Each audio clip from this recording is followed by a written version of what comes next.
Hey guys, how's it going? My name's Matthew Carrier, and this is my TED Talk. So for my Genius Hour, I mainly talked about how to build your own home studio. You need a few things to do this. The first thing you need is a decent microphone. So here's a Shure SM57. They go for about $100, and they're very reliable, they sound great, and professional studios have been using these for a very long time. The next thing you need is an audio interface.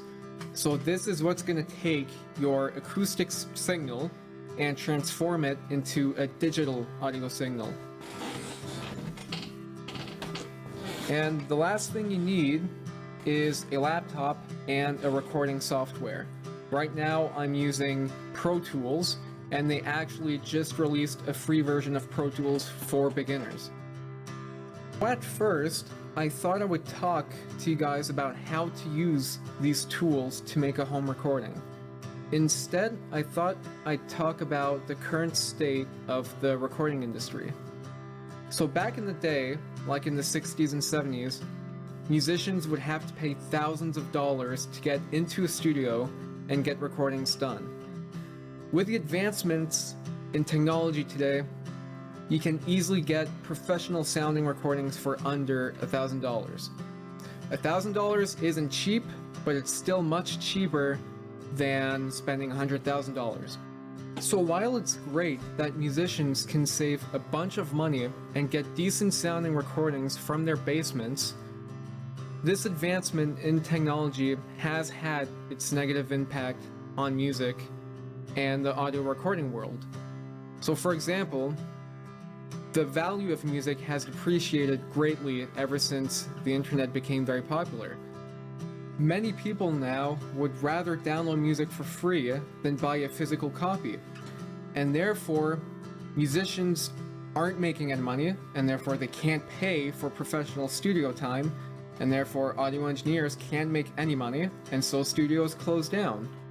This begs the question, is it worth it for people to follow a career path in the field of audio recording?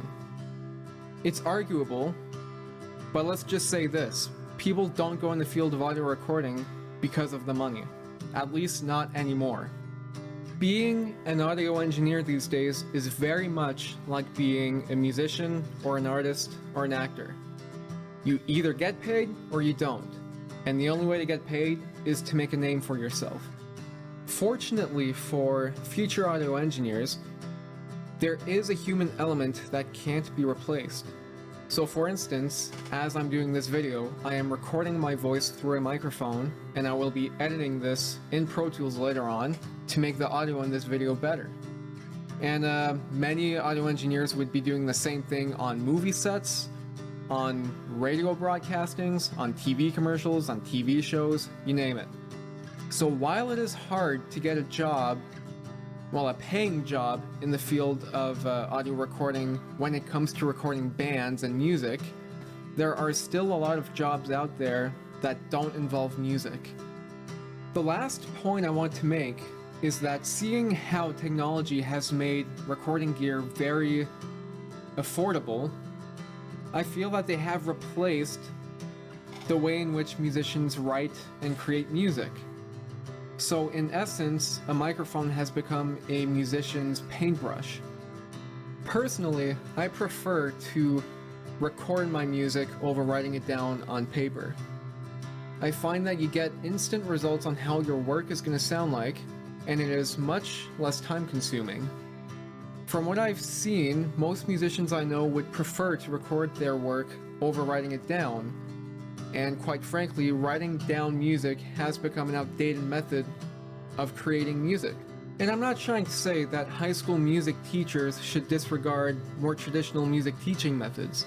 What I am saying is that it's important for future music educators to keep up to date with what's currently happening in the music world today. And currently, the situation appears to be that you don't even need instruments anymore to be able to create music. So thanks for checking out my TED Talk. I hope you found it both riveting and informative.